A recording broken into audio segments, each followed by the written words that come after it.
વાત કરીશું મહત્વના સમાચાર વિશે। મહત્વના સમાચાર મળી રહ્યા છે તેના પર નજર કરીએ। વીરપુર જલારામ બાપા વિશે જ્ઞાન પ્રકાશ સ્વામીએ કરેલી ટિપ્પણી મુદ્દે અપડેટ સામે આવી રહી છે।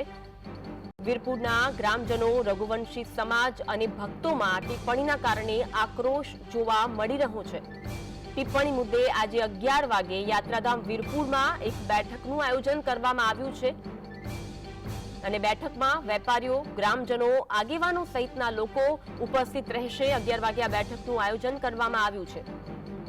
વીરપુરમાં જલારામ બાપા વિશે જે જ્ઞાન પ્રકાશ સ્વામીએ નિવેદન આપ્યું હતું તે મામલે રઘુવંશી સમાજમાં, ગ્રામજનોમાં ખૂબ જ આક્રોશ જોવા મળી રહ્યો છે। જલારામ બાપાના ભક્તોમાં પણ રોષ જોવા મળી રહ્યો છે। ત્યારે આ અંગે હવે શું કરવામાં આવશે તે આગળની રણનીતિ નક્કી કરવા માટે આ મુદ્દે 11 વાગે યાત્રાધામ વીરપુરમાં એક બેઠકનું આયોજન કરવામાં આવ્યું છે અને બેઠકમાં તમામ આગેવાનો ઉપસ્થિત રહેશે। આજ અંગે વધુ વાત કરીશું। સ્વતા કિશન ફોનલાઈન પર જોડાયા છે। કિશન, 11 વાગે બેઠકનું આયોજન કરવામાં આવ્યું છે, તમામ આગેવાનો આ બેઠકમાં હાજર રહેવાના છે, શું અપડેટ?